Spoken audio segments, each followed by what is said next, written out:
Verb यानी क्रिया, what the subject does is यानी कि विषय क्या करता है और विषय क्या है, यही वर्ब का डिफिनीशन हो गया। अदर डिफिनीशन पर चलते हैं। Verb are words that name an action यानी कि what things do or describe a state of being. State of being यानी हाउ थिंग्स आर।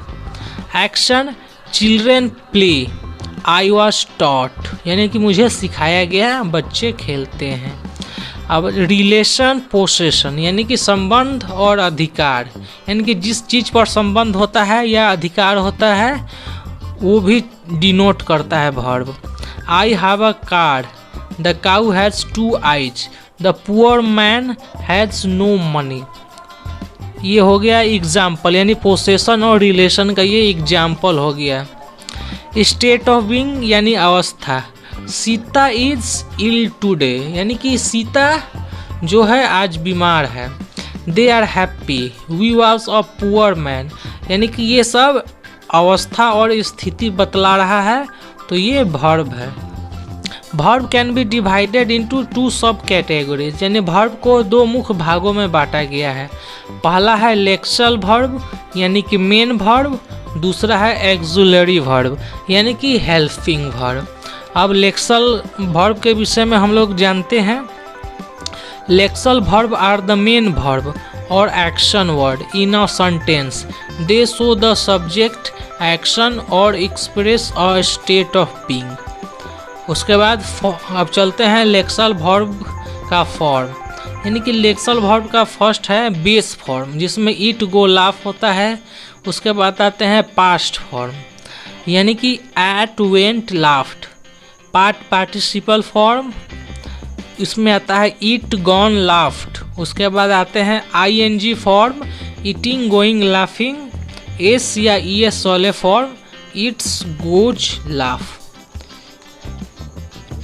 इसका स्वतंत्र अर्थ होता है और यह वाक्य में मुख्य क्रिया के रूप में प्रयुक्त होता है यानी कि ये जो है ना इसका स्वतंत्र अर्थ होता है और यह वाक्य में मुख्य क्रिया के रूप में प्रयुक्त होता है। अब आगे चलते हैं। अब आते हैं auxiliary verb. Auxiliary verb are helping verb. They can show additional information such as tense, voice, mood और क्वेश्चन यानी कि एक्सुलरी वर्ब सहायक क्रिया है जो हमें इन सब के विषय में इंफॉर्मेशन यानी कि सूचना प्रदान करती है। Auxiliary verb is a verb that change or help another verb यानी कि एक्सुलरी वर्ब को चेंज कर देता है या दूसरे वर्ब की सहायता करता है।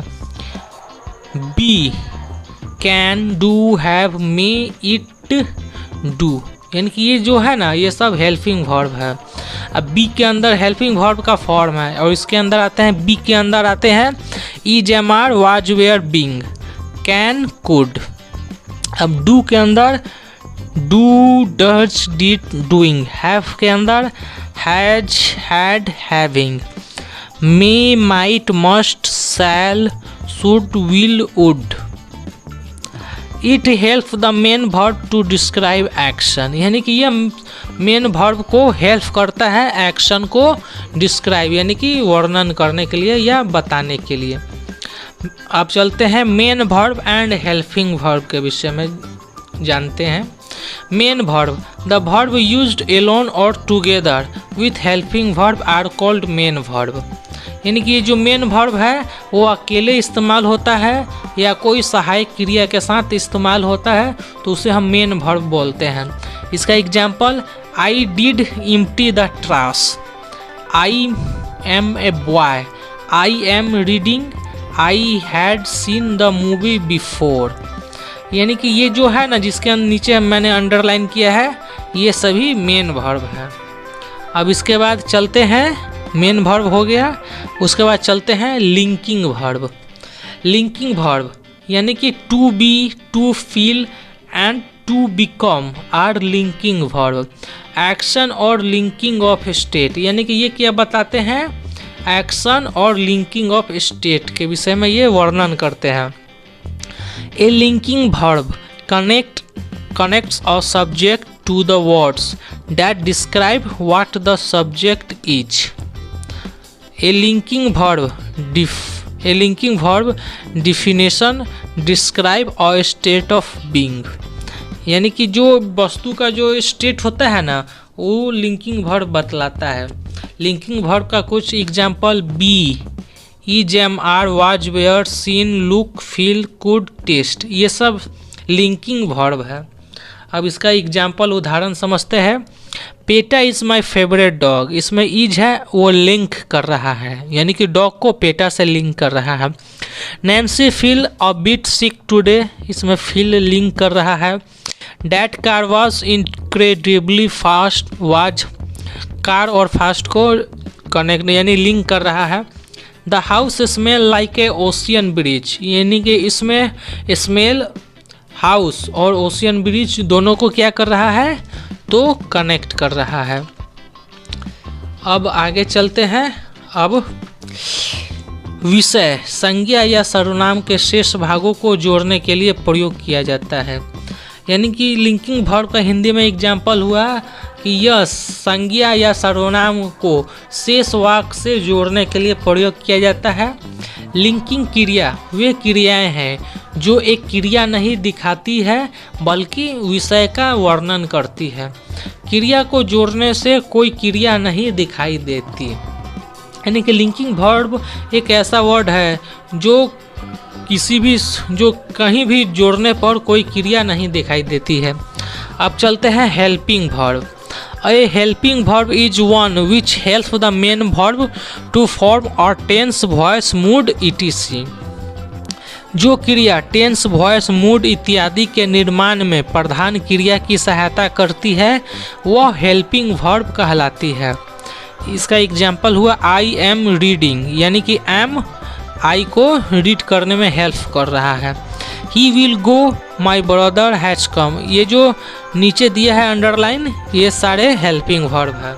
अब चलते हैं एक्सुअलरी वर्ब, यानी कि एक्सुअलरी वर्ब का प्रयोग हेल्पिंग वर्ब के रूप में होता है, यानी कि हेल्पिंग वर्ब को ही हम लोग एक्सुअलरी वर्ब बोल सकते हैं। Is, am, are, was, were, do, does, did, has, have, had, shall, will, can, could, may, might, must, out, यानी कि आउट का हिंदी हुआ चाहिए या पढ़ना। Should, would, need, dare, use to, यानी कि ये सारे हो गए एक्सुअलरी वर्ब। इसका एग्जाम्पल हो गया ही इज़ रेडी, इसमें इज हो गया हेल्पिंग वर्ब के रूप में, यानी कि रेडी तो वर्ब है, इज जिसको हेल्प कर रहा है। He is going, I am a boy, I have a dog, यानी कि जो अंडरलाइन है वो सारे हेल्पिंग वर्ब है। अब auxiliary verb also used as main verb, यानी कि एक्सुअलरी वर्ब मेन वर्ब के रूप में भी प्रयुक्त होता है, जो हम आगे जानेंगे। किसी वाक्य में दो या दो से अधिक वर्ब एक साथ प्रयुक्त हो तो सबसे अंत में आने वाला वर्ब मेन वर्ब कहलाएगा और अन्य हेल्पिंग वर्ब, यानी कि जो अन होगा वो हेल्पिंग वर्ब होगा। Example I have been reading, I have been reading, यानी कि हैव हेल्पिंग वर्ब है, बीन रीडिंग हेल्पिंग वर्ब है, लेकिन ये जो रीडिंग है वो मेन वर्ब है। अगर वाक्य में एक क्रिया हो तो मेन वर्ब कहलाएगा, अगर कोई भी वाक्य में अगर एक ही वर्ब हो तो वो मेन वर्ब कहलाएगा। अब चलते हैं ऑब्जेक्ट ऑफ द वर्ब। कर्ता के अतिरिक्त क्रिया का फल जिस शब्द या शब्द समूह पर पड़ता है उसे हम उस क्रिया का ऑब्जेक्ट कहते हैं। Example Ram Yeats rice, subject Ram, Yeats verb और वर्ब का प्रभाव जिस पर पड़ता है वो ऑब्जेक्ट ऑफ वर्ब कहलाता है। My father loved me very much, I like this beautiful flowers. अब चलते हैं in addition to the subject, the result of the verb falls on the group of word. We call it the object of that action. Second example, the object of the verb is the person or things affected by the verb. इसका example हो गया she spoke to John, यानी कि वह उससे बात, यानी कि जॉन से वह बात की। तो शी हो गया सब्जेक्ट, स्पोक वर्ब और जॉन हो गया ऑब्जेक्ट। अब आगे चलते हैं। अब चलते हैं ट्रांसेटिव और इंट्रांसेटिव वर्ब, यानी कि मेन वर्ब के दो भागों में बांटा गया है। पहला है ट्रांसिटिव यानी सकर्मक क्रिया, इंट्रांसिटिव यानी अकर्मक क्रिया। अब इसकी पहचान और उसका डिफिनीशन देख लेते हैं। Transitive verb, the verb used with an object is called a transitive verb, यानी कि वर्ब जो ऑब्जेक्ट के साथ यूज होता है वो ट्रांसिटिव वर्ब कहलाएगा। जैसे आई लव यू, यानी कि आई सब्जेक्ट, लव वर्ब और यू यानी कि लव के साथ जो ऑब्जेक्ट यूज होता है वो transitive verb. I know this, my mother has read this book. अब चलते हैं intransitive verb, it does not take और डायरेक्ट ऑब्जेक्ट, यानी कि ये जो है ना वो डायरेक्ट ऑब्जेक्ट को यह नहीं लेता। कौन? था intransitive verb. They found end of the subject, यानी कि वो जो ट्रांसिटिव वर्ब है ना वो सब्जेक्ट यानी कि वो सेंटेंस के अंत में पाए जाते हैं। The verb used without an object is called an intransitive, यानी कि वर्ब जो बिना ऑब्जेक्ट के साथ यूज होता है वो इंट्रांसिटिव ऑब्जेक्ट कहलाते हैं। Example I go to school, the wind blew, the keys disappeared, यानी कि ये सारे एग्जाम्पल हो गए। और जो मैंने नीचे अंडरलाइन मार्कर्स एस यानी सब्जेक्ट भी यानी वर्ब ओ यानी ऑब्जेक्ट लिखा है। अब चलते हैं modal verb. Modal verb show possibility, intent, ability. Possibility यानी संभावना, इंटेंट इरादा, एबिलिटी योग्यता और necessary. Because they are a type of auxiliary verb, यानी कि helping verb. They are use together with the main verb of the sentence. Example can, should, must, सकना, चाहिए और जरूर। Modal verb are use to express certain hypothetical, यानी कि hypothetical यानी कि काल्पनिक कंडीशन, स्थिति, सच एस एडवाइस, कैपेसिटी और रिक्वेस्ट। यानी कि मॉडल वर्ब का इस्तेमाल काल्पनिक स्थिति में प्रयुक्त होता है। व्हेन मॉडल वर्ब यूज, यानी कि मॉडल वर्ब का इस्तेमाल कब होता है। Likelihood, something seen likely but we did not look for sure, यानी कि कुछ भी चीज़ को हम पसंद करते हैं लेकिन कोई भी चीज़ के विषय में हम जानते हैं लेकिन उसके विषय में श्योर निश्चित नहीं है। We use must and should, यानी कि इसमें हम लोग मस्ट लगाते हैं और शुड लगाते हैं।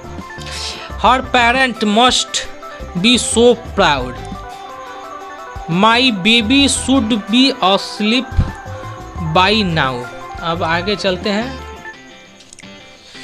पॉसिबिलिटी यानी संभावना में। In situation when something is possible but not certain we use could, may, might. Example judging by the cloud it might rain today, यानी कि बादल को जज कर ये बोल सकता हूँ कि आज शायद हो सकता है कि बारिश हो। She may become the youngest pro सोकर प्लेयर ईवर। अब चलते हैं डिफरेंस पता कर लेते हैं कि मे का इस्तेमाल किस जगह होगा और माइट का इस्तेमाल किस जगह होगा। यानी कि मे का इस्तेमाल हम लोग संकेत करने, स्ट्रॉन्ग हाइपोथेटिकल कंडीशन इवेंट, यानी कि जो मजबूत काल्पनिक जो इवेंट होगा उसके ऊपर हम लोग संकेत करने के लिए मे का इस्तेमाल करेंगे। वही माइट का इस्तेमाल हम लोग वीक और लेसर हाइपोथेटिकल और लेस डिग्री ऑफ सर्टेनिटी, यानी कि जो निश्चितता की कम मात्रा में होता है उस पर हम लोग माइट का यूज करेंगे। तो आशा करता हूँ आपको ये पसंद आई होगी वर्ब का। तो मिलते हैं नेक्स्ट वीडियो में। जो भी जिस जगह भी मैंने अंडरलाइन किया है वो सारे वर्ब हैं। तो मिलते हैं नेक्स्ट वीडियो में। अगर कोई सवाल हो तो आप लोग कमेंट ज़रूर करें।